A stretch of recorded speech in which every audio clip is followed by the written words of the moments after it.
শ্রীলঙ্কা থেকে এক সন্ত্রাসী তার 3 সহযোগীকে নিয়ে একটা দেশে আসে। পুলিশকে 4টা সোনার বার দিয়ে তারা ওই দেশের নাগরিক হয়ে যায়। তারপর শুরু করে তাদের তাণ্ডব।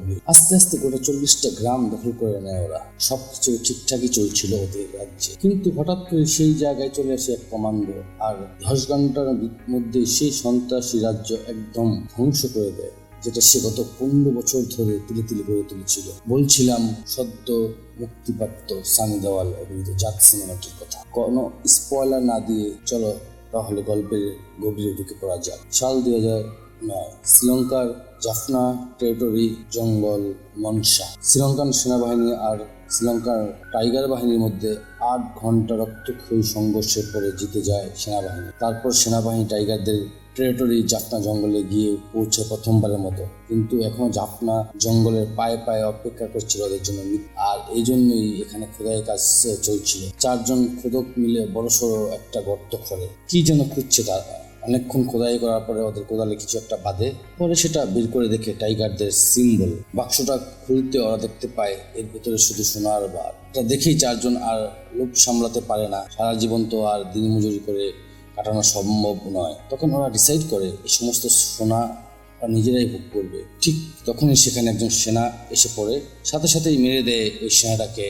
আর এই ব্যাপারটা বুঝে সেনাবাহিনী সেদিকে আগতে শুরু করে। তবে এরাও কম নয়, এক এক করে ওরা মারছিল সেনাদেরকে। এতগুলো সেনা ওদের 4 জনের সাথে পেরে উঠছিল না। তাণ্ডব লীলা চালাতে শুরু করে ওরা 4 জন, কিন্তু এত সেনাকে ওরা মারতে সক্ষম হবে না। এটা যখন ওরা বুঝতে পারে তখন পালানোর প্ল্যান করে আর দৌড়াতে থাকে সমুদ্রের উদ্দেশ্যে। সমুদ্রের পাড়ে আগে থেকে একটা নৌকা বাঁধা ছিল, সেটাতে করে ওরা রওনা হয়। সেনাবাহিনী আর ওদেরকে ধরতেই পারে না। ভাসতে ভাসতে ওরা চলে আসে ইন্ডিয়া। এখানে এসে ওরা বড় একটা ঝামেলার মধ্যে পড়ে যায়। ওরা ধরা পড়ে পুলিশের হাতে। পুলিশ ওদের ব্যাপক জিজ্ঞাসাবাদ করে। এক পর্যায়ে বলে তোরা পাকিস্তানি। তখন ওরা মুখ খুলে ওরা বলে আমরা শ্রীলঙ্কান। ওদেরকে পুলিশ যখন ওদেরকে জেলে ঢুকানোর কথা বলে তখন ওরা পুলিশের বড় অফিসারকে সোনার বার দেওয়ার অফার করে, আর এর বিনিময়ে ওদেরকে ভারতীয় নাগরিক করে দিতে হবে। এত বড় অফার আর এতগুলো সোনার বার দেখে পুলিশ আর ওদেরকে না করতে পারে না। তখন পুলিশই ওদের নতুন আইডেন্টি করে দেয়। ওদের ইন্ডিয়ান যত কাগজপত্র দরকার হয় সব করে দেয় এদের। তখন পুলিশ জিজ্ঞেস করে তোদের নাম তো চেঞ্জ করতে হবে, তোদের কি নাম রাখবো? তখন ওদের যে লিডার সে বলে আমি আমার নামটা চেঞ্জ করবো না, আমি আমার নামটাকে অনেক ভালোবাসি। তখন পুলিশ অফিসার জিজ্ঞায় তোর নাম কি? বলে রানা তুঙ্গা। এরপর কেটে যায় 15টি বছর। তখন আমাদের যে সিনটি চোখে পড়ে সেটা হলো দেশের প্রেসিডেন্টের কাছে একটা রক্তমাখা চিঠি আসে। সেটাই লেখাটা ছিল অনেকটা এমন: মাননীয় রাষ্ট্রপতি, আমি মটুপল্লী গ্রাম থেকে লিখছি। অন্ধ্রপ্রদেশের ছোট্ট একটা গ্রাম। আমাদের এই মটুপল্লী খুবই ছোট, কিন্তু আমাদের ইস্যু অনেক বড়। আমার ভাইয়েরা তাদের আঙ্গুল কেটে দিয়েছে প্রমাণস্বরূপ, যাতে আপনার এটা বিশ্বাস হয় যে আমি যা বলছি সবগুলি সত্য কথাই বলছি। আমরা অনেক বিপদে পড়েছি। যদি আগামী 24 ঘন্টার মধ্যে আপনি আমাদের জন্য কিছু না করেন তবে এরপর আমাদের ভাইয়ের কাটা মাথা পাবেন আপনি। এই চিঠিটা পড়ে আর কাটা আঙুলগুলো দেখে চোখে পানি চলে আসে রাষ্ট্রপতি। তারপর তিনি সিবিআই অফিসার সত্যমূর্তিকে ডেকে পাঠান। সত্যমূর্তিও যখন চিঠিটা পড়ে তখন অনেক কষ্ট পেয়ে যায়। তারপর আসলে মটুপল্লীতে কি ঘটেছিল সেটা জানার জন্য অন্ধ্রপ্রদেশের উদ্দেশ্যে রওনা হওয়ার জন্য সত্যমূর্তিকে রাষ্ট্রপতি অর্ডার করে। এদিকে দেখানো হয় মটুপল্লী এখানে চাষিদের জমিতে লাঙ্গল চাষ দিচ্ছিল। ঠিক সময় লাঙ্গলে মাটির নিচে কিছু মৃতদেহ আটকিয়ে যায়। তখন গ্রামবাসীরা যখন এটাকে দেখে খুলে তখন দেখে এখানে শুধু বডি আর বডি। এই ঘটনায় তারা অনেক শকড হয়ে যায়। তারপর তারা ওই মরদেহগুলিকে গ্রামে নিয়ে আসে। ঠিক তখনই সেখানে এসে পৌঁছায় এসআই বিজয় লক্ষ্মী এবং তার টিম। বারবার জিজ্ঞাসাবাদ করলে কেউই মুখ খুলছিল। বিজয় লক্ষ্মী জিজ্ঞেস করছিল এরা কাদের স্বজন, কারা এদের মেরেছে, কারা এদের হত্যা করেছে। সবার চোখে একটা অজানা ভয় দেখতে পায় বিজয় লক্ষ্মী, কিন্তু কেউ কোনো উত্তর দেয় না। এভাবেই কেটে যায় অনেকক্ষণ। ঠিক তখন একটা পাগল কথা বলে ওঠে, বলে এরা তো কথাই বলবে না ম্যাম। নিচে আপনি মৃত মানুষ দেখতে পাচ্ছেন, আর এরা দাঁড়িয়ে আছে ঠিকই, কিন্তু এরাও তো মৃত। এদের মুখ থেকে আপনি কিছু জানতে পারবেন না। যারা মারা গেছে তারা তো এই জীবিত গ্রামকেই বাঁচাতে চেয়েছিল, এই জন্যই ওদেরকে মরতে হয়েছে। এই পাগলের মুখে এমন কথা শুনে সবাই কান্নায় ভেঙে পড়ে। আর এই স্বজনরা এক পর্যায়ে মৃতদেহকে জড়িয়ে ধরে কান্না করে থাকে। ঠিক তখন একটা পিচ্ছি ছেলে বলে ওঠে, আমি জানি কে এদেরকে মেরেছে, এদের সবাইকে মেরেছে রানাতুঙ্গা। পিচ্ছি ছেলেটার মুখে এমন কথা শুনে সব পুলিশ ভয়ে কেঁপে ওঠে, শুধু বিজয় লক্ষ্মী ছাড়া। তখন বিজয় লক্ষ্মী রানাতুঙ্গাকে অ্যারেস্ট করতে চায়, কিন্তু উপরের কথা বললে তার সিনিয়র অফিসার অ্যারেস্ট করার জন্য পারমিশন দেয় না, বলে এটা খুব রিস্কি হয়ে যাবে। কিন্তু বিজয় লক্ষ্মীও হার মানার পাত্র নয়, সে রানাতুঙ্গাকে অ্যারেস্ট করেই দম নিবে। এই জন্য রানাতুঙ্গার বাড়ির উদ্দেশ্যে রওনা হয়। কিন্তু পথিমধ্যে ঘটে এক বিপত্তি। কিছু দূর যাওয়ার পর ছেলে পুলিশগুলো কেউ আর সামনে এগোতে চায় না রানাতুঙ্গার বাড়ি। তারা বলে চাকরি যায় যা, কিন্তু জীবন দিতে পারবো না। তখন অন্য কোনো উপায় না পেয়ে বিজয় লক্ষ্মী মেয়ে পুলিশদেরকে বলে, তোমাদের কি কোনো সমস্যা হবে নাকি তোমরা চলে যেতে চাও? তখন মহিলা অফিসাররা বলে, না, আমরা আপনার পাশেই আছি ম্যাডাম। তখন সবাই মিলে রওনা হয়। কিছুক্ষণের মধ্যে ওরা চলে আসে রানাতুঙ্গার বাড়িতে। সেই বাড়ির বারান্দায় বসেছিল রানাতুঙ্গার মা। বিজয় লক্ষ্মীরা এসেই সেখানে থাকা গুন্ডাদেরকে মারতে শুরু করে, একদম কাপড় কাচার মতো। ঠিক তখনই সেখানে এসে পৌঁছায় রানাতুঙ্গার বউ, তার নাম ভারতী। সে এসেই বিজয় লক্ষ্মীদের ঘরের ভিতরে আমন্ত্রণ জানায়, বলে তোমরা ভিতরে আসো, আর এটা ওটা খাওয়ার জন্য অফার করতে থাকে। কিন্তু এই ব্যাপারগুলো দেখে বিজয় লক্ষ্মী অনেক রেগে যায়। তখন বিজয় লক্ষ্মী বলে, আমরা এখানে খেতে আসিনি, রানাতুঙ্গাকে অ্যারেস্ট করতে এসেছি, এই বলে সে রানাতুঙ্গাকে ডাকতে থাকে। তবে ভারতী রানাতুঙ্গাকে তো ডাকি না, উল্টো বলে, তুমি এখানে এসে সাহস করে, ঠিক আছে, যেখানে ছেলে পুলিশরাও আসেনি সাহস করে, সেখানে তোমরা এসেছো, কিন্তু তোমাদের সাহস যতই থাকুক না কেন, তোমরা তো মেয়ে। এটা বলার সাথে সাথে গুন্ডা পান্ডাগুলো বিজয় লক্ষ্মীদের কাপড় ধরে টানাটানি শুরু করে দেয়। অনেকক্ষণ এমন করার পর বিজয় লক্ষ্মীদের সব জামা কাপড় ছিঁড়ে ফেলে। এটাতে বিজয় লক্ষ্মীরা অনেক ভয় পেয়ে যায়। বিজয় লক্ষ্মীদের সবাই যত সাহস থাকুক না কেন, মেয়েদের কাছে তাদের ইজ্জতই সবচেয়ে বড় সম্পদ। এই জন্যই সবাই অনেক কান্না করে থাকে, কারণ কারো গায়ে তখন কিছুই ছিল না, সবাই ছিল উলঙ্গ। ভারতী নিজে একটা মেয়ে হয়ে কীভাবে অন্য মেয়েদের সাথে এমন করতে পারে, এগুলো কিছুই তাদের মাথায় ঢুকছিল না। তখন ভারতী বলতে থাকে, এটা রানাতুঙ্গার লঙ্কা, এখানে রাবণ সেই, তবে কোনো রামের এই জায়গায় আসার সাহস নেই। এখানে যে রাম আসবে তার এখনো জন্মই হয়নি, তো তোমাদেরকে কেউ বাঁচাতে আসবে না এখানে। ঠিক এই সময় ট্রেন করে কোথাও যাচ্ছিল একটা লোক। প্রতিমধ্যে ট্রেনটা একটা জায়গায় এসে থামে, সামনে সিঙ্গেল লাইন। এদিক থেকে আরো দুটি ট্রেন এদিকে রওনা দিয়েছে, এই জন্য এই ট্রেনটা এখানেই থাকবে আগামী 4-5 ঘন্টা। তো এই লোকটা একটু ক্ষুধা লাগছিল, এই জন্য সে হোটেল খুঁজতে শুরু করে দেয়। কিছুক্ষণের মধ্যে একটা হোটেল পেয়েও যায়। সে হোটেলের অবস্থা একদমই ভালো ছিল না। এই হোটেলটা একটা বৃদ্ধা মহিলা চালাতো। তো সে গিয়ে বৃদ্ধা মহিলাকে জিজ্ঞেস করে, তোমার কাছে এখানে রুটি ডাল আছে কিনা? তখন মেয়েটি উত্তর দেয়, আমাদের এখানে ইডলি পাওয়া যায়, গরম গরম ইডলি, সুস্বাদু ইডলি। তখন ওই লোকটি বলে, ঠিক আছে, আমাকে ইডলি দাও। তো লোকটি ইডলি খাওয়া শুরু করে এবং এর স্বাদের কারণে প্রতাপ একদম মুগ্ধ হয়ে যায়। বৃদ্ধা মহিলার হাতে রান্না অনেক সুস্বাদু ছিল। লোকটি অনেক মজা করে খাবারটি খাচ্ছিল। ঠিক সেই সময় হোটেলে এসে একদল গুন্ডা আর ওদের বাহিনী। তো হোটেলে ঢোকার সময় গুন্ডাদের একজনের হাতের ধাক্কা লেগে ওই লোকটির হাতে থাকা খাবারটা নিচে পড়ে যায়, কিন্তু ওরা এটা কেয়ারই করে না। ওরা ভিতরে ঢুকে মহিলাকে ডিস্টার্ব করতে থাকে, এই খাবার খেতে থাকে, নষ্ট করতে থাকে, হই হুল্লোড় করতে থাকে, এটা করে ওটা করে। এটা দেখে ওই মহিলাও অনেক ভয় পেয়ে যায়। তখন লোকটি ওদের কাছে যায় আর খাবার ফেলার জন্য সরি বলতে বলে। লোকটি তখন বলে, আমি কি সুন্দর মজা করে খাবারটা খাচ্ছিলাম আর তুমি এটা ফেলে দিলে, তো তুমি আমাকে সরি বলো। তখন ওরা বলে, আমরা বলবো সরি তোরে। তখন একটা ধাক্কা দেয় লোকটাকে। এটাতে অনেক রাগান্বিত হয়ে লোকটা সবাইকে ধোলাই দেওয়া শুরু করে। এতগুলো গুন্ডা ওর কাছে কিছুই না, কিছুক্ষণের মধ্যে ওদেরকে ধরাশায়ী করে ফেলে লোকটি। তারপরও সরি বলে না ওরা, আর জানায়, আমি কার লোকটি জানিস? আমি সুব্বা লেডির লোক। তখন লোকটি বলে, ও আচ্ছা, তাহলে সুব্বা রেডি আমাকে সরি বলবে? এটা বলে ওদেরকে আরেকটা মাইক দিয়ে বলে, চল সুব্বা রেডির বাড়িতে। এবং ওরা গাড়ি করে সুব্বার রেডি বাসার দিকে আসতে থাকে। সেই সময় সুব্বার বাসায় সুব্বার মেয়েকে দেখতে এসেছিল পাত্রপক্ষ। সেখানে সে পাত্রপক্ষকে অনেক অপমান করে। ঠিক সেই সময় লোকটি সেখানে সে সুব্বাকে মারতে শুরু করে দেয় আর বলে, সরি বল। মারে আর বলে, সরি বল। সুব্বা রেডি কিছুই বুঝে উঠতে পারছিল না যে তাকে কেন মারছে এই লোকটা, আর কেন বা সে সরি বলবে। তখন লোকটি ওকে পিছনের কাহিনী বললে, আমি ইডলি খাচ্ছিলাম, ও আমাকে ধাক্কা দিয়ে ফেলে দিয়েছে সেটা। তখন ওকে বললাম সরি বল, কিন্তু ওরা সরি বললো না, তোর নাম বলেছে, তো এখন তুই সরি বল। এত কিছু দেখেও সরি না বলে সুব্বা বলে, জানিস আমার পিছনে কার হাত আছে? আমার মাথায় শ্যামলু দাদার হাত আছে। তখন লোকটি বলে, ও তাহলে ওই শ্যামলু সরি বলবে। তখন আরেকবার সুব্বা রেডিকে মাইক দেয় এবং বলে, চল শ্যামলুকে কাছে নিয়ে চল। তখন বলে, শ্যামলু কোথায় আছে দেখ। ও বলে, শ্যামলু এখন এই জায়গায় আছে। এইটা বলে একটা সরকারি রেজিস্ট্রি অফিসের সামনে নিয়ে আসে, কিন্তু এসে দেখে ওখানে তালা মারা, সমলু আসলে এখানে নাই। কিন্তু ওর বলে সুব্বা রেড্ডি বলে যে না, সমলু তো এখানে থাকার কথা, কিন্তু এখানে অফিস তালা মারাবে বাইরে থেকে দেখে। তখন বলে যে আরেকটা জায়গায় আছে, ওখানে থাকতে পারে। তখনই লোকটি এবং সবাই যখন চলে যেতে নিয়েছিল, তখনই ভিতরে একটা শব্দ আসে। তখনই এই লোকটির সন্দেহ হয়, তখন সে দরজাটা ভেঙে ফেলে। ভেঙে ভিতরে গিয়ে দেখে এখানে সমলু ও তার লোকজন সরকারি অফিসারদেরকে দিয়ে জোর করে কিছু কাগজপাতি সাইন করাচ্ছে। প্রতাপ দরজা ভেঙে ঢুকে তখন সমলুর লোকগুলি প্রতাপকে মারতে আসে। তখন এই প্রতাপ সমলুর সব লোকগুলোকে এমন ভাবে মারতে থাকে, সমলু কিছুই বুঝে উঠতে পারছে না। একটা সময় প্রতাপ বলে, আমি ইডলি খাচ্ছিলাম, ধাক্কা দিয়ে ইডলি মাটিতে ফেলে দিয়ে আমি সরি বলতে বলি, কিন্তু ওরা সরি বলে না। তারপর ওদেরকে বেদম মার দিয়ে আমি পরে ওরা সুব্বা রেড্ডি নাম বলে, আমি সেখানে গিয়ে সুব্বাকেও সরি বলতে বলি, কিন্তু সেও বলে না। এই জন্য ওকেও বেদম পিটনি দিই।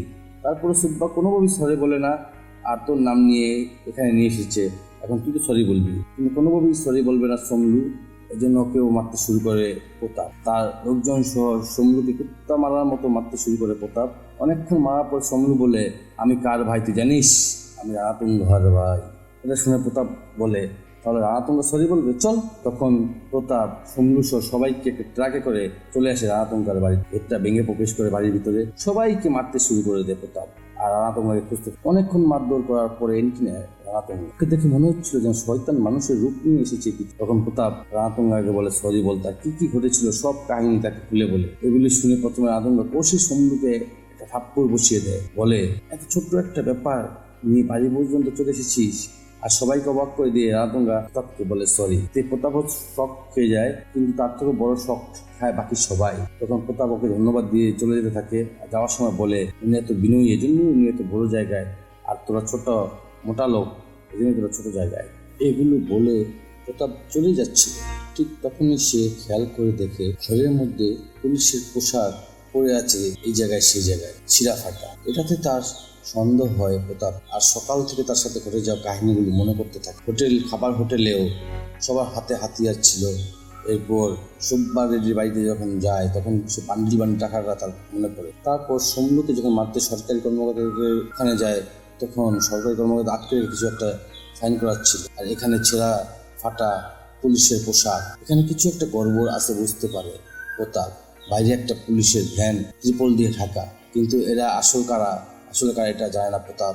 এবং প্রতাপ আস্তে আস্তে পুলিশের সব ড্রেসগুলো কালেক্ট করে আর ইমাজিন করতে থাকে কোন রুমে পুলিশগুলো থাকতে পারে, এবং দেখে সবগুলো পুলিশের পোশাকই মেয়েদের নাম। তো সে আস্তে আস্তে পুলিশের ড্রেসগুলো কালেক্ট করে, আর ওখানে থাকা পাশে একটা জানলা খুলে সেদিকে পোশাকগুলো ধরিয়ে দেয়। আসলে এই ঘরের মধ্যেই বিজয় লক্ষ্মীদের কাপড় ছাড়াই রাখা হয়েছিল। কিছুক্ষণের মধ্যে সেই পোশাকগুলো পরে বের হয়ে আসে বিজয় লক্ষ্মী সহ বাকি সবাই। তখন ওদেরকে সাথে নিয়ে চলে যেতে চায় প্রতাপ, কিন্তু কোনোভাবেই ওদেরকে ছাড়তে রাজি হয় না রানাতুঙ্গা। আর ঠিক এই জন্যই রানাতুঙ্গা গুন্ডা পান্ডাগুলো অ্যাটাক করে বসে প্রতাপকে। প্রতাপ তো হার মানার পাত্র নয়, ওদেরকে বেদম মারতে থাকে। এতগুলো মানুষ যেন প্রতাপের কাছে কিছুই না, এদেরকে কাপড় কাচার মতো কাচতে থাকে প্রতাপ। এক পর্যায়ে রানাতুঙ্গাও জয়েন করে সেই ফাইটে, আর প্রতাপকে মারতে শুরু করে। এইভাবে প্রতাপ রানাতুঙ্গাকে মারে, রানাতুঙ্গা প্রতাপকে মারে। অনেকক্ষণ মারামারি হওয়ার পর ওদের দুজনের দেখে মনে হয়েছে যেন বাঘ সিংহের লড়াই, কেউ কারো হচ্ছে কম নয়। মারামারি এক পর্যায়ে দুজনের দিকে বন্দুক তাক করে বসে। কিছুক্ষণ এভাবে থাকার পরে রানাতুঙ্গার বউ ভারতীয় এসে রানাতুঙ্গাকে থামায় আর বলে, প্রতাপকে আমরা পরে দেখিনি, এখনকার মতো ঘরের মধ্যে কিছুই করা দরকার নেই। তারপর রানাতুঙ্গা ব্যাপারটা বুঝতে পারে প্রতাপ ওর ভাইকে মেরেছে, কোনোভাবে এত সহজে ওকে মেরে ফেলা যাবে না। ওকে একদম রাস্তার উপরে সবার সামনে কুপি মারবে, আর কেবলমাত্র তাহলে ভাইয়ের মারের বদলা হবে, আর সবাই ওকে ভয় পাবে। এই জন্য সে প্রতাপকে কিছু না করে ছেড়ে দেয়। আর প্রতাপও সেখানে বিজয় লক্ষ্মী সহ সবাইকে নিয়ে চলে যায়। এদিকে সত্যমূর্তি সিবিআই অফিসে আসতে থাকে মটুপল্লীর উদ্দেশ্যে। পথিমধ্যে বাদে এক বিপদ। রাস্তা দিয়ে যেতে থাকলে হঠাৎ করে তার সামনে একজন মিনিস্টার চলে আসে এবং সত্যমূর্তির সাথে মিটিং করতে চায়। তো সত্যমূর্তির সাথে একটা দোকানে বসে কথা বলে। তখন সেই মিনিস্টার বলে, আপনি যেখানে যাচ্ছেন ওখানে যাওয়ার কোনো প্রয়োজন নেই, সবকিছু ঠিকঠাকই আছে মটুপল্লীতে। আপনার জন্য এক গাড়ি ভর্তি টাকাও রেডি করে রেখেছি আমি, আপনি শুধু আপনার রিপোর্ট লিখবেন যে কোনো সমস্যা নেই মটুপল্লীতে। আর এখান থেকে আমার রিসার্চ খুব কাছাকাছি, সেখানে গিয়ে আপনি 2 দিন রেস্ট করে তারপর ফিরে যাবেন আমার হেডকোয়ার্টারে। টাকাগুলো নিয়ে যাবেন। তারপর যদি আপনি মধ্যপ্রদেশ যেতেই চান তাহলে রাস্তায় অনেক ঝামেলা হতে পারে। কিন্তু মিনিস্টারের মুখে কথা শুনে অনেক রেগে যায় সত্যমূর্তি, আর বলতে থাকে, আমি যত জায়গাতে গেছি ভারতের উত্তর দক্ষিণ পূর্ব পশ্চিম সব জায়গায় কোনো না কোনো মন্ত্রী আমার সাথে এমন ব্যবহার করেছে, তারা শুধু আমাকে টাকাই অফার করেছে, ওদের কাছে টাকা ছাড়া আর কোনো কিছুরই কোনো দাম নেই। তো তোমার জন্য এটাই ভালো হবে যে তুমি এখান থেকে চলে যাও। আর যদি সেখানে গিয়ে তোমার বিরুদ্ধে কোনো কিছু পাই তবে তোমাকে দিল্লির রাস্তায় উলঙ্গ করে পিটাবো। এগুলি শুনে অনেক রেগে যায় মন্ত্রী, কিন্তু অত কিছুই করার নাই, বলারও নাই, কারণ এত বড় সিবিআই অফিসার। তারপর সেখান থেকে আবার মোটরপল্লীর উদ্দেশ্যে রওনা দেওয়া সত্যমূর্তি। এদিকে দেখা যায় প্রতাপ সব পুলিশ অফিসারদেরকে নিয়ে যাচ্ছিল, কিন্তু রাস্তায় বেঁধে যায় আরেকটা বিপদ। রাস্তায় ওদেরকে অ্যাটাক করে বসে রাতুঙ্গার গুন্ডা বাহিনী। কিন্তু এগুলিতে একটু ভয় পায় না প্রতাপ, ওদেরকে বেদম মার দিতে থাকে। অনেকক্ষণ মারামারি করার পর ওদেরকে একদম ধরাশয় করে ফেলে প্রতাপ। কিন্তু মারামারি এক পর্যায়ে একটা পুলিশ অফিসার আহত হয়ে যায়, তার পেটের ভিতরে ছুরি ঢুকিয়ে দেয় গুন্ডা। কি করবে কিছুই বুঝে উঠতে পারছিল না প্রতাপ। তারপর আবারও পুলিশ সদস্যদেরকে নিয়ে যাওয়া শুরু করে। কিছুক্ষণের মধ্যে তারা একটি গ্রামে এসে পৌঁছায়, কিন্তু এখানে তেমন কাউকে খুঁজে পাচ্ছিল না তারা। সবাই মনে হচ্ছে যে গ্রামেই নাই, একটা মানুষও খুঁজে পাচ্ছিল না। আহত পুলিশটার জীবন বাঁচানোর অনেক চেষ্টা করে সবাই, কিন্তু লাভ তেমন একটা হয় না, বাঁচাতে পারে না ওই পুলিশ অফিসারটাকে। আসলে ওই গ্রামে তারা কাউকেই খুঁজে পাচ্ছিল না, এই জন্যই বাঁচানো সম্ভব হয়নি এই পুলিশটাকে। এদিকে দেখা যায় রাস্তায় যেতে যেতে ও সত্যমূর্তিও তার সফরসঙ্গী এরা গাড়ি চেঞ্জ করে নেয়। সে জানতো সব ভিলেনরাই অবশ্যই গাড়িতে অ্যাটাক করবে, আর ঠিক হয়ও তেমনটাই। সে যে গাড়ি করে যাচ্ছিল সেটার উপর অ্যাটাক হয়, একটা ট্রাক এসে চাপা দেয় সেই গাড়িটাকে। কিন্তু সেখান থেকে সিবিআই অফিসার আগেই নেমে যাওয়াতে গাড়িটা চেঞ্জ করাতে বেঁচে যায় আর যেতে থাকে মোটরপল্লীর উদ্দেশ্যে। এখানে সিনটা চেঞ্জ হয়ে অনেকদিন আগের একটা কাহিনী দেখানো হয়। দেখা যায় একটা বিজনেসম্যান সে মিনিস্টারের সাথে মিটিং করে।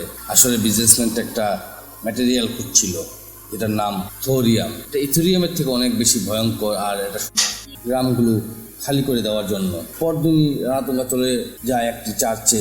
এখানে এসে গ্রামবাসীকে বলে যে তোমাদের জমির, তোমাদের ভগবান আমি যা বলবো তোমাদের তাই করতে হবে, তোমাদেরকে জমিগুলি আমাকে দিয়ে দিতে হবে, কিন্তু আমি তোমাদেরকে খালি হাতে দিব না, তোমাদেরকে টাকা দিব। যদি টাকা নাও তাও জমি দিতে হবে, আর যদি টাকা না নাও তো জীবন দিতে হবে, তারপর জমি আমাকে দিতেই হবে। তারপরও অনেকে এখানে বিরোধ করে বসে, কিন্তু তাদেরকে এক এক করে মারতে শুরু করে দিল রাতুঙ্গা। আসলে তাদের গ্রামকে তারা যতই ভালোবাসুক না কেন তাদের জীবন থেকে তো আর বেশি নয়।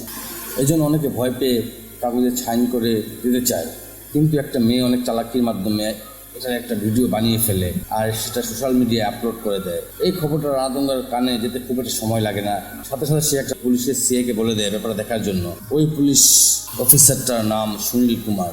পরদিন সকালে সুনীল সেই মেয়েটিকে ধরে নিয়ে চলে আসে সবার সামনে, তার এক এক করে জামা কাপড় ছিঁড়তে শুরু করে দেয়। সবাই শুধু অবাক হয়ে দেখছিল, কারোই কিছুই করার ছিল না। যদি কেউ তাদের বিরুদ্ধে যায় তবে তো ওদের একই পরিণতি হবে। এই জন্য সবাই চুপচাপ মুখ বুজে সব কিছু দেখেই যাচ্ছিল। এতগুলো মানুষের সামনে একদম উলঙ্গ করে দেয় সেই মেয়েটাকে। এই ব্যাপারটা মেয়েটা এতটাই শকড হয়ে যায় যে সে সেখানেই পাগল হয়ে যায়। সে এতটাই পাগল হয়ে যায় যে সে মাটি খায় ভাত মনে করে। এই মেয়েটা যখন এমন কাণ্ড করছিল তখন প্রতাপ সেই গ্রামেই ছিল। সে আসলে মৃত পুলিশটা কবর দিচ্ছিল সে সময়। মেয়েটার এমন অবস্থা দেখে প্রতাপ অনেক কষ্ট পায়, সাথে সাথে অন্য পুলিশ সদস্যরাও। তারপর মেয়েটার দাদি সব কিছু খুলে বলে প্রতাপকে। এই পুরো 30টা গ্রামের মধ্যে একটা গ্রামে যুবকের আওয়াজ তুলেছিল, কিন্তু তাদের অবস্থা খুব একটা ভালো হয়নি। ছেলেগুলিকে পুলিশে ধরিয়ে দিয়ে পিটুনি দেওয়া হয় সকাল থেকে শুরু করে সন্ধ্যা পর্যন্ত। তারপর তারা গ্রামে এসে পৌঁছায়। গ্রামের মানুষজন তাদের জন্য অধীর আগ্রহ অপেক্ষা করছিল, কিন্তু ওদের এই অবস্থা দেখে সবাই অনেক কষ্ট পেয়ে যায়। ওদের শেষ বয়স ছিল ছেলেগুলি, আর সেটুকু আর শেষ হয়ে গেল। ঠিক তখনই ছেলেগুলির সামনে একটা পিচ্চি মেয়ে চলে আসে আর ওদেরকে একটা গল্প। কোনো একটা গ্রামে বড় মাপের একটা সমস্যা হয়েছিল, আর সেই গ্রামে আমাদের মতো ছোট্ট একজন চিঠি লিখেছিল রাষ্ট্রপতি বরাবর, আর সেটাতে রাষ্ট্রপতি নিজে এসে ওই সমস্যা দূর করে দিয়েছিল। তো আমরা যদি এমনটা করি তাহলে আমাদেরও দুঃখ হয়তো বা চলে যাবে। ছোট্ট মেয়েটার মুখে এসব কথা শুনে তারা কনভিন্স হয়ে যায়, আর তাছাড়া তো অন্য কোনো উপায়ও তো ছিল না। তখন সেই ছোট্ট মেয়েটাকে চিঠি লেখার জন্য একটা কাগজ আর কলম এনে দেয়। আসলে সিনেমার শুরুর দিকে যে রক্তমাখা চিঠিটা রাষ্ট্রপতির কাছে দেওয়া হয়েছিল সেটা এই মেয়ের থাকতেই লেখা, আর যে কাটা আঙুলগুলি দেখা গিয়েছিল সেগুলো এই ছেলেরা অনেক আশা ও কষ্ট নিয়ে রাষ্ট্রপতি বরাবর চিঠিটা লিখে ছোট্ট মেয়েটা, আর ওর ভাইদের আঙুল কাটা দেখে অনেক কান্না করতে থাকে। চিঠি লিখতে লিখতেই তারপর সেই আঙুলগুলো চিঠির সাথে প্যাক করে দেয় তারা, আর গিয়ে সেদিন রাতের বেলাতে দিয়ে আসে কুরিয়ারে। তখন ওই কুরিয়ারের লোকটাকে বলে, এটা কিন্তু আমাদের জীবনের চেয়ে বেশি দামি, তো প্লিজ একটু ভালো করে নিয়ে গিয়ে পৌঁছে দিয়েন জায়গা মতো। সেখান থেকে যখন ছেলেগুলো ফিরছিল ঠিক তখনই ওদের উপর অ্যাটাক হয়। আসলে ওদের উপর অ্যাটাক করেছিল রাধঙ্গা সহ তার দলবল। এমনকি রানার বউ ভারতী ওদেরকে কচুকাটা করছিল। সব ছেলেগুলোর মাথাগুলো দেহ থেকে আলাদা করে ফেলে ওরা, তারপর নিয়ে গিয়ে সেই মাঠের মধ্যে পুঁতে দেয়, যেটা আমরা প্রথমে দেখেছিলাম। এটা বলেই কাহিনী শেষ করে দাদি তখন আবার বলতে শুরু করে বিজয়লক্ষ্মী বলে, স্যার এই ব্যাপারগুলো দেখার জন্য আমরা রানাতুঙ্গার বাড়িতে গিয়েছিলাম, আমাদের থানার কোনো ছেলে পুলিশ আমার সাথে যায়নি। পরে জানতে পারি ওরা সবাই রানাতুঙ্গার গুন্ডা এবং রানাতুঙ্গার জন্য কাজ করে। ওখানে যাওয়ার পর আমাদের সাথে যা যা হয়েছে এগুলো বলার মতো না স্যার। আমাদের সাথে বারবার খারাপ কাজ করা হয়েছে, কতজন ছেলে যে আমাদের সাথে সব করেছে আমাদের গোনারও বাহিরে। ভালো কাজ করতে গিয়ে স্যার আমাদের সাথে এমন খারাপ হয়ে গেল। এগুলো শুনে অনেক রেগে যায় প্রতাপ, আর সে প্রতিজ্ঞা করে ওকে শেষ করেই ছাড়বে। তারপরে প্রতাপ এসে পৌঁছায় সেই থানায় যেখানে কাজ করতো সুনীল, আর সেখানে এসে একটা এফআইআর লিখাতে চাইছে। তখন সেখানে দায়িত্বরত পুলিশকে বলতে শুরু করে, স্যার আমি ইডলি খাচ্ছিলাম। ঠিক তখনই কয়েকজন এসে আমাকে ধাক্কা দিয়ে ইডলিগুলি ফেলে দেয়। আমি ওদেরকে সরি বলতে বলি, কিন্তু ওরা সরি বলে না। তখন ওদেরকে আমি বেরোদম মাইট দিই। তারপর ওরা নাম নেয় সুব্বা রেড্ডি। তখন আমি সুব্বা রেড্ডির কাছে যাই, ওকেও সরি বলতে বলি, কিন্তু সেও সরি বলে না। এই জন্য আমি ওকেও বেদম মার। তখন সে নাম নেয় সমলু। সাথে সাথে আমি ওখান থেকে চলে আসি সমলুর কাছে, আর ওকে সরি বলতে বলি, সমলুও সরি বলে না। তারপর আমি ওকেও মারতে থাকি, অনেক মারি, প্রচুর মারি। তারপর সে বলে রানাতুঙ্গার নাম। তখন আমি সেখানে চলে যাই, কিন্তু রানাতুঙ্গা সরি বলে দেয়। প্রতাপের মুখে এসব কথা শুনে পুলিশ অফিসার অবাক হয়ে যায়, এই লোকটা কে আর কেন বা সে এসব কথা বলছে? সে কি জানে না যে এই এলাকার রানাতুঙ্গা কে? তখন প্রতাপ বলে, স্যার এগুলো তো এফআইআর ছিল না, এফআইআর তো লেখা হবে এখন। সাথে সাথে বিজয়লক্ষ্মীদেরকে ডেকে আনে। বিজয়লক্ষ্মীদের ওদের ছেঁড়া কাপড় চোপড় চলে ভিতরে চলে আসে থানা। ওদেরকে দেখে থানায় থাকা সব পুলিশ হাসাহাসি করতে শুরু করে দেয়। আর সুনীল তো হাসতে হাসতে একদম পাগল হয়ে যাচ্ছিল, আর বারবার ওদেরকে বলছিল, আমি কতবার বারণ করেছিলাম তোমাদের ওখানে যাওয়ার জন্য, তারপর তোমরা গেলে, এখন বোঝো ঠেলা, এগুলো বলছিল আর অনেক হাসাহাসি করছিল। তারপরে এই ব্যাপারগুলো দেখে অনেক রেগে যায় প্রতাপ, আর ওদেরকে আচ্ছা হারে শিক্ষা দেওয়া শুরু করে। এতগুলো পুলিশের জন্য প্রতাপের কাছে কিছুই না, চলতে থাকে মারামারি। এক পর্যায়ে অনেকজন পুলিশ মিলে বেঁধে ফেলে প্রতাপকে, আর ফোন দেয় রানাতুঙ্গার বাড়ি। ফোনটা উঠায় রানাতুঙ্গার ছোট ভাই সমলু। তখন সে তার ভাইকে কিছু না বলে থানার উদ্দেশ্যে রওনা দেয়। এদিকে থানার মধ্যে একটা কয়েদি ছিল, তাকে কি যেন একটা বড় সড়ো কেসের জন্য আটক করা হয়েছিল। তখন সে প্রতাপকে দেখে বলে, তোমরা যদি নিজেদের ভালো চাও তাহলে একে এখনই ছেড়ে দাও, জ্বালিও না ওকে। আর যদি সে একবার জেগে যায় তাহলে তোমাদের কারোরই কোনো চিহ্ন থাকবে না। ওর মুখে এমন কথা শুনে সুনীল কিছুই বুঝে উঠতে পারছিল না। তখন তাকে জিজ্ঞেস করতে থাকে, তুমি কি চেনো ওই লোকটাকে? তখন সে বলতে শুরু করে ওই কয়েদি কয়েক বছর আগের কথা বলে, ঢাকা সেন্ট্রাল জেল, যেখানে বড় সড়ো একদম সন্ত্রাসী করে আনা হয়। ওদেরকে দেখলেই সবাই ভয়ে কেঁপে উঠত। ওরা এতটাই ভয়ঙ্কর ছিল। তারপর পরে জেলে আসে প্রতাপ একজন কয়েদি সেজে, আর ওরা আসার কিছুদিনের মধ্যে শুরু হয় তাণ্ডব লীলা। একে একে করে সব সন্ত্রাসীদেরকে মেরে ফেলে প্রতাপ। তার মারার স্টাইল যারা দেখেছে তারা জীবনও তার সামনে যাবে না। তো তোমাদের জন্য এটাই ভালো হবে, ওকে ভালোই ছেড়ে দাও। একবার যদি জেগে যায় তাহলে তোমাদের কারোর কোনো চিহ্ন রাখবে না সে। এই কয়েদিটা এসে কথা বলতে থাকলে হঠাৎ থানায় চলে আসে সমলু। সে এসে প্রতাপকে দেখে অনেক খুশি হয়ে যায়, বলে, তোকে ভাইয়া আমাদের বাড়িতে কেন মানেনি জানিস? ভাইয়া আসলে চাইছিল আমার হাতে তুই মরবি, এটা বলেই মারতে যাবে। তখনই ওয়াকি চকির একটা ফোন আসে। ওপার থেকে কনস্টেবল বলতে থাকে, ওর গায়ে কেউ হাত দিও না, ও কিন্তু অনেক ডেঞ্জারাস। কিন্তু কে শুনে কার কথা? তারপর সমলু যায় প্রতাপকে মারার জন্য। তখন চোখ খুলে প্রতাপ, আসলে এতক্ষণ সে রেস্ট নিচ্ছে। চোখ খুলে তাণ্ডব লীলা শুরু করে দেয় প্রতাপ। এতগুলো মানুষ যেন প্রতাপের কাছে কিছুই না, তার কাছে একদম পাত্তা পায় না। তারপর সবাইকে বেরোধক মারতে থাকে প্রতাপ। চোখের পলকে সবাইকে ধরাশায়ী করে ফেলে, আর পুলিশ বাকি সব গুন্ডাগুলোকে টাঙিয়ে রেখে চলে যায় প্রতাপ। যেসব পুলিশগুলো মেয়ে পুলিশদের উপর হাসাহাসি করছিল তাদের সবাইকে টাঙিয়েছিল। পুলিশ সহ সব গুন্ডাগুলোকে এভাবে মারা যায়, আর সাথে মারা যায় রানাতুঙ্গা ছোট ভাই সমলু। কিছুক্ষণের মধ্যেই থানায় চলে আসে রানাতুঙ্গা, আর ওর ভাইকে এমন অবস্থাতে সে একদম শক হয়ে যায়। অনেক কষ্ট পায়। রানাতুঙ্গা ভীষণ রেগে গিয়ে বলে, প্রতাপের এত বড় সাহস, সে আমার ভাইকে মেরে ফেলেছে, ওকে আমি এমন ভাবে মারবো যে গোটা দুনিয়া দেখবে, ওর মৃত্যু দেখে ভয়কে পুরো পৃথিবী। আসলে রানাতুঙ্গা তার ভাইকে অনেক ভালোবাসতো, যদি কেউ কিছু বলতো তাহলে তার শাস্তি শুধুমাত্র মৃত্যুদণ্ড। আর প্রতাপ তো তোর ভাইকে একদম মেরেই ফেলেছে, তাহলে তার কি অবস্থা করবে রানাতুঙ্গা। এদিকে সত্যমূর্তির কাছে একটা ফোন আসে সিবিআই হেডকোয়ার্টার। তখন ফোনের উপর থেকে জানানো হয় যে রানাতুঙ্গা অন্য কেউ না, শ্রীলঙ্কার জাফনা টেরিটরি মঙ্গোস টাইগার ফোর্সের ডেপুটি কমান্ডার ছিল। সে খুবই ডেঞ্জারাস একজন মানুষ, ওকে টাইগার ফোর্স থেকে বের করে দেওয়া হয়েছিল ওর কার্যকলাপের জন্য। এটাতে সে অনেক রাগান্বিত হয়ে একদম টাইগার ফোর্স ধ্বংস করে দেয়। একটু সাবধানে থাকবেন স্যার, আর আমরা এখনই আর্মিদের সাথে কন্ট্যাক্ট করছি, ওদের থেকে সাহায্য আসার পরে আপনি যাবেন ওই জায়গায়, তার আগে যেন আপনি কোনোভাবেই ওখানে যাবেন না। এসব শুনে সত্যমূর্তিও রাজি হয়ে যায়। এরপর কন্ট্যাক্ট করা হয় আর্মি হেডকোয়ার্টারে। তখন আর্মি প্রধান জানায় ওখানে যেতে আমাদের প্রায় 4 ঘন্টার মতো সময় লেগে যাবে, কিন্তু সত্যমূর্তির হাতে এতটা সময় নেই। সে জানায় আমাদের এখনই প্রয়োজন।